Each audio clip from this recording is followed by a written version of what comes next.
Welcome back to Rush Hour Radio. I'm your show host, Chris Reshitar, licensed loan officer with NFM Lending. We're here in the studio for our last segment here this morning, and we're talking with Preston Sandlin, our expert contributor with Home Inspection Carolina.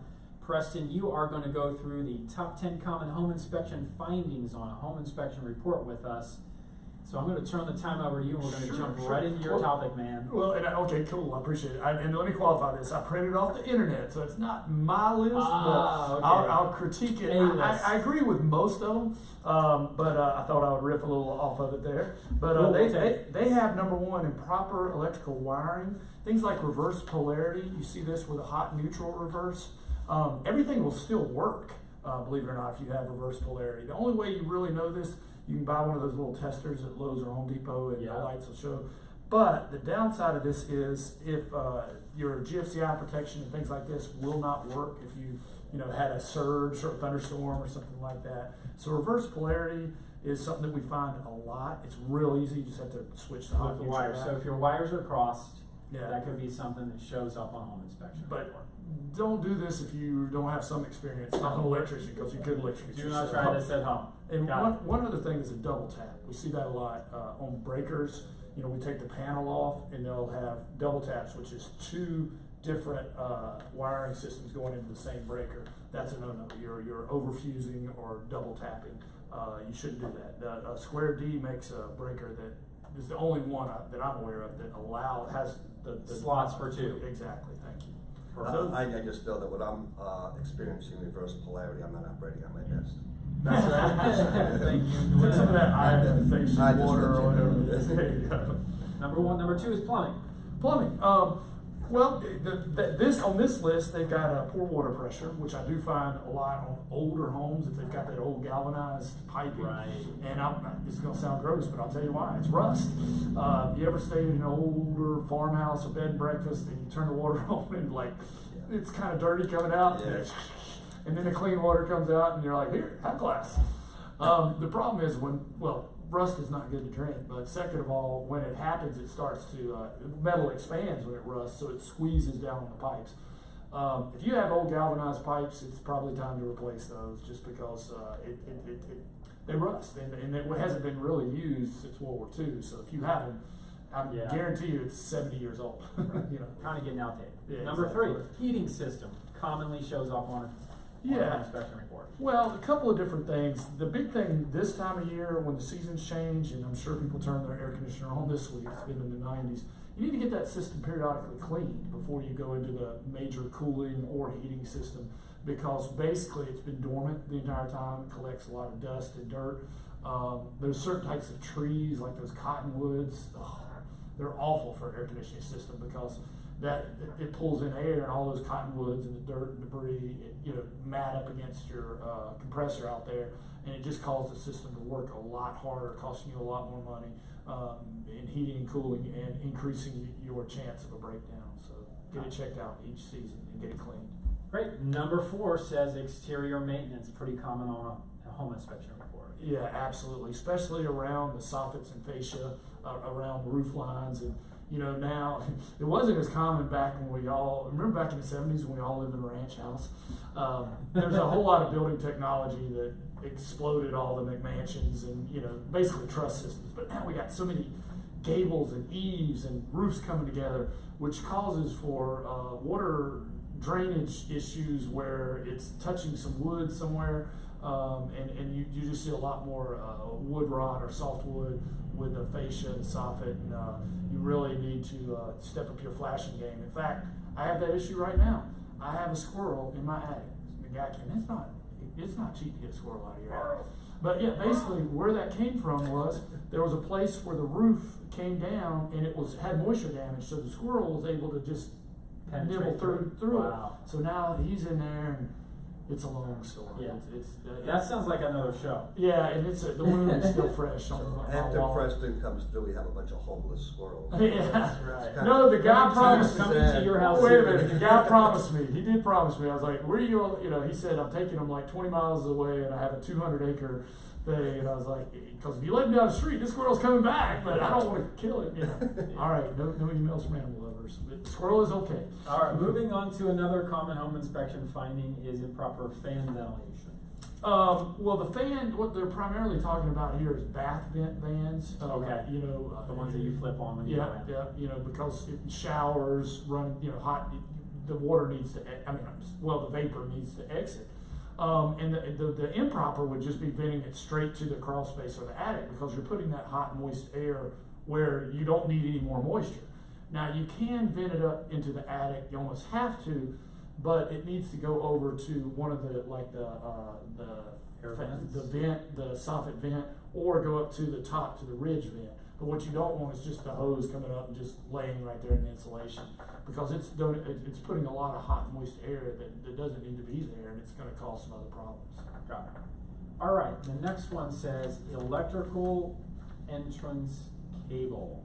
Yeah, if you've got an older home, like Lynn was talking about a 1960s home earlier in the show, you know, unless it's been replaced in the past, you've probably got an older entrance cable, and those things don't last forever. They get frayed, and you need to make sure that they have a drip loop on them as well. Okay. Because what happens is a drip loop is basically when you see the line come in, it'll have a drip loop before it goes into the box. If it didn't have that, when water got on that frame, it would run right into your box. So you need to make sure it has a drip loop that basically gets all the water off of it, so it doesn't just run down into your box.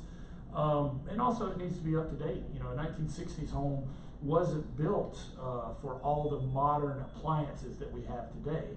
So if that box hasn't been upgraded, I can guarantee you if I'll go over to that box, I can just hear those breakers humming, because it just Carrying needs too to be much weight. upgraded. Yeah. Exactly.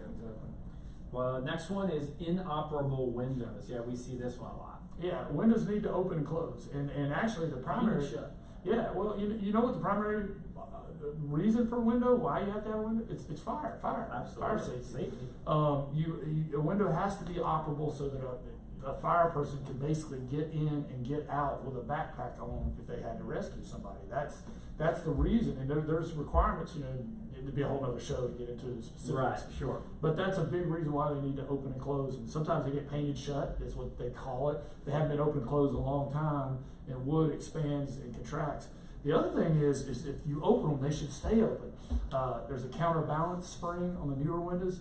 On the old windows, you actually have a cord, a sash cord. You may have seen it. Yeah, I remember those. Yeah, and there's actually a weight inside there attached to that. It kind of looks like something like Wile E. Coyote and Roadrunner, you know. And but those things can disconnect, and you can still buy those. I think Restoration Hardware and some. Oh, cool. Because there are some historic homes that they want to keep, you know, like a Maintain. classic car. They want to maintain the integrity of the home as far as the dates and stuff. So, but the windows need to open and close, and they need to stay open when you open them.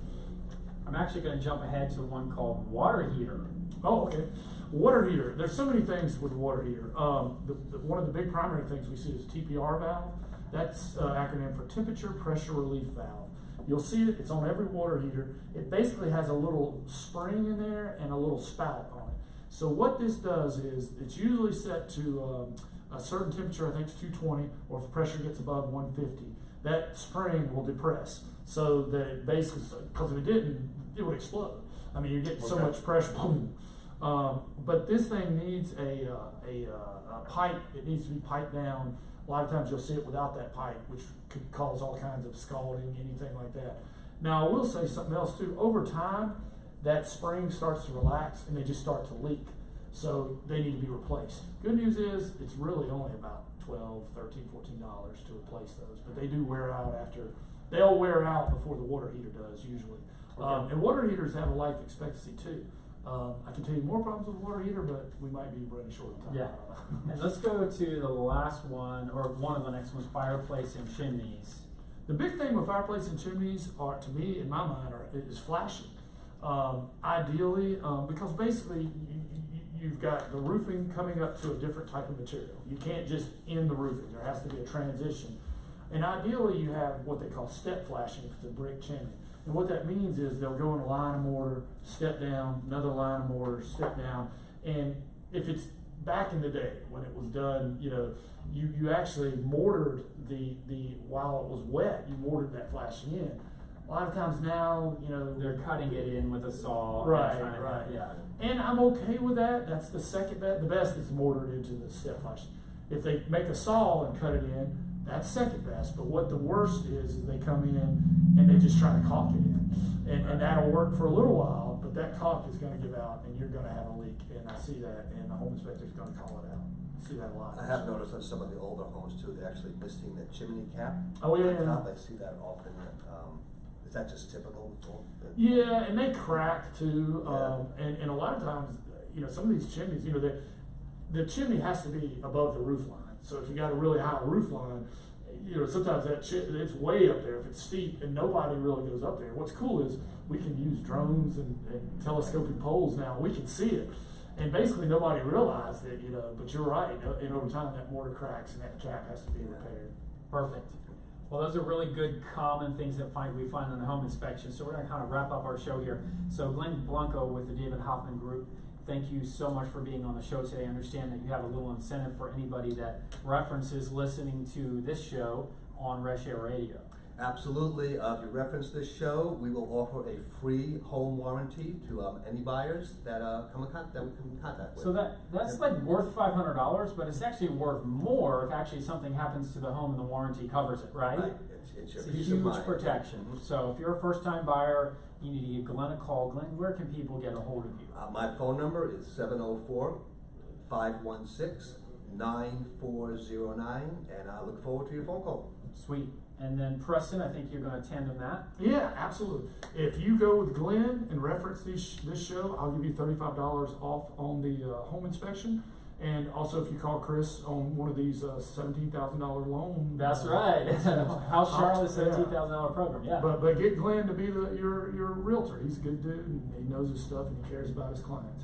I can be reached at 704-542-6575. Sweet. Well, guys, great show. Really good information. Appreciate having you both on. And as always, to our listeners, we appreciate you listening. So if there's anything that you found interesting, you can shoot out to reshairradio.com, listen to the show in its entirety, or you can give me a call and I can connect you with any of my resources here in the local community at 704-277-4463. That's 704-277-4463. And for loan applications, that can be done at themortgagegenius.com. As always, thanks for listening to Resh Air Radio. Gentlemen, thank you again, and I hope you all have a great week. Thank you very much. Thanks.